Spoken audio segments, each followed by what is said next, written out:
Miracle berry. There's a tiny red berry in the forests of Ghana and Nigeria that turns a raw lemon into candy. Scientists didn't figure out how until 1968. It's called the miracle berry, and for centuries, locals have used it to sweeten sour foods and palm wine. But it doesn't actually taste sweet on its own. It contains a glycoprotein called miraculin that coats your taste buds and stays inactive. But the moment you bite into something sour, miraculin flips your sweet receptors on instead. A raw lemon suddenly tastes exactly like high-fructose lemonade. Straight vinegar registers on your brain as a sweet, syrupy glaze. People have used this for centuries without knowing why it worked until 1968, when scientists isolated the actual protein. The effect is so reliable that flavor-tripping parties became a real trend. However, the berry itself spoils within 2 to 3 days of being picked. You cannot ship a magic trick that dies in 72 hours, which is exactly why in 2011 the FDA quietly blocked imports of the fruit extract from Taiwan, jabuticaba. The jabuticaba is a thick-skinned dark purple berry that looks exactly like a large Concord grape. It's native to Brazil, and the tree does something almost no other fruit tree does. Instead of growing on branches, it fruits directly out of the trunk. Botanists call this cauliflory, and jabuticaba is one of the most extreme examples on Earth. The fruit has soft white gelatinous pulp inside and 1 to 4 seeds. Bite into one, and the flavor lands somewhere between a grape and a plum, with a faint, earthy sweetness underneath. But there's a problem.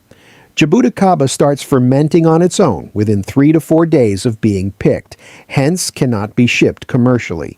Locals lean into it instead, turning it into homemade wine, jam, and liqueur almost as soon as it's picked. The tree is also painfully slow. A seed-grown jabuticaba can take up to 8 years before its first fruit.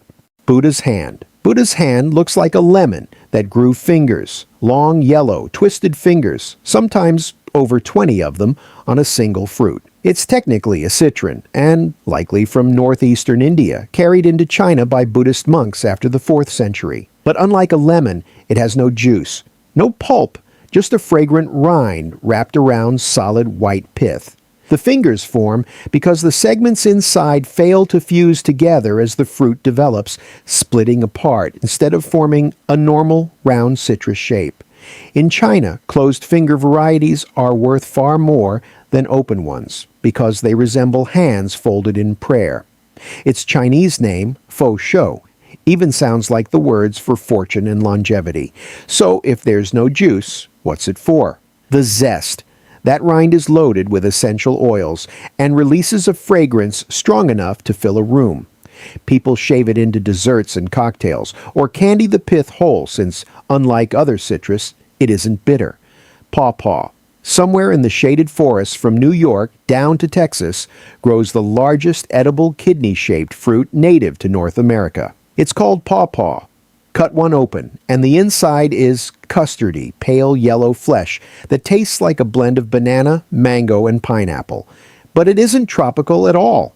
It's the only member of its mostly tropical plant family that adapted to survive frost. Fossil evidence ties it back to mastodons and giant ground sloths, which ate the fruit whole and spread its seeds. Once those animals went extinct, pawpaw lost its main seed spreader, and its range stayed limited ever since. The Lewis and Clark expedition survived on pawpaws when supplies ran low in 1806. During the Great Depression, it was nicknamed poor man's banana. It still barely reaches stores today because it spoils within days of ripening.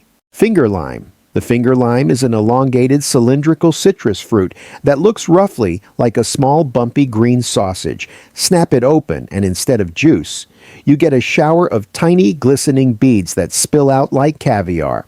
That's exactly why chefs call it citrus caviar. It's native only to a narrow strip of Australian rainforest, and genetically, it's ancient, splitting off from the rest of the citrus family millions of years before oranges or lemons existed. Today, high-end restaurants pay up to $60 a pound for the same fruit that grew wild and was mostly ignored for most of its existence. Black sapote. Cut a black sapote open, and you'll swear someone snuck a bowl of chocolate pudding into the produce aisle. It is a medium-sized tomato-like fruit that grows on large evergreen trees in the tropical lowlands of eastern Mexico, Guatemala, and Central America. The flesh is dark brown, soft, and custard thick, and it looks almost exactly like a dessert someone already made, but there's no chocolate in it whatsoever. That color and texture come purely from natural ripening, the same way a banana turns from green to brown, just taken to an extreme. Most people expecting an actual chocolate flavor end up surprised. It tastes more like honey, dates, or molasses, with only a faint hint of cocoa. And it's absurdly good for you. A single serving delivers close to 3 times the vitamin C of an orange. In Mexico, the pulp gets blended with orange juice or brandy and topped with whipped cream, turning it into a full dessert course. The skin turns so thin and fragile when ripe that it bruises under its own weight, which is exactly why it can't survive global shipping. Marula. The marula is a small oval-shaped fruit with a thick, leathery yellow skin when fully ripe. It is native to the dry woodlands of southern Africa, where it is fermented and made into jams and traditional alcoholic drinks. Its sweet flesh contains 8 times more vitamin C than an orange. For decades, tour guides told visitors the same story. Get close to a marula tree at the right time of the year, and you might catch elephants stumbling around drunk on fermented fruit. It's such a popular story that an entire liqueur brand, Amarula, put a cartoon drunk elephant right on the label. It isn't true. Elephants absolutely do eat marula fruit, but according to scientists who ran the numbers in 2006, a 3,000-kilogram elephant would need to eat around 1,400 fully fermented marula fruits in one sitting to feel anything. Elephants don't wait for fruit to rot, they just pull it straight off the tree.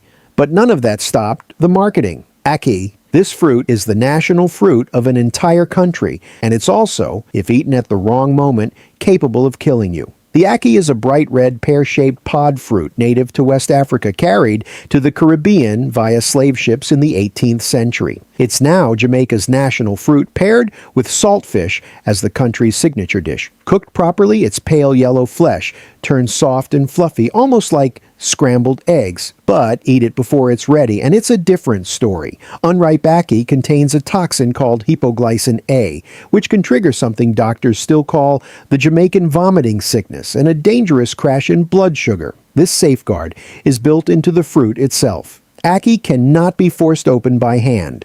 You have to wait until it splits open naturally on the branch. That's the only real sign the toxin has dropped to safe levels. Cherimoya. Mark Twain tasted this fruit once in Hawaii in 1866 and called it, in writing, the most delicious fruit known to men. That's about as strong an endorsement as any fruit has ever received from a famous writer. The cherimoya is a large green oval fruit covered in overlapping scales like a reptile armor. Genetic research traces its true origin to Honduras and Guatemala. From there, it moved into South America roughly 4,000 years ago. The flesh is soft, white, and custard-like, and tastes like banana, pineapple, and strawberry cream blended together. Some people just chill it and eat it with a spoon like ice cream. Growing it takes real effort.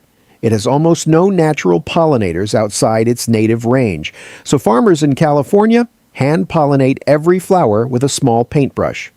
And the seeds inside are genuinely dangerous. If crushed open, they release powerful neurotoxins that can cause severe stomach paralysis and have historically been used to create natural insecticides. Noni. The noni is a bumpy potato-sized fruit with an irregular pale green skin. It is native to Southeast Asia, but has spread across the Pacific Islands. It has one of the worst reputations of any fruit on Earth, and it earned it honestly. The fruit is universally known as the vomit fruit. As it ripens, its skin turns soft and starts giving off a smell that's been compared to rotting blue cheese, old socks, and human vomit. It's specific enough that people who've smelled it once can identify it from a distance forever after. The flavor matches the scent and delivers an intensely bitter, soapy, and pungent taste that causes most first-time eaters to gag instantly. And yet, across the Pacific, this fruit is considered sacred. Polynesian voyagers carried it across the ocean to Hawaii, choosing it deliberately as one of the only plants brought along purely for medicine. Local legend even ties it to Pele, the Hawaiian volcano goddess, since noni is one of the first plants able to grow back on land just destroyed by lava. Today, it's sold in Western health stores, fermented and mixed with sweeter juices to mask the smell, and marketed as a high-priced antioxidant supplement.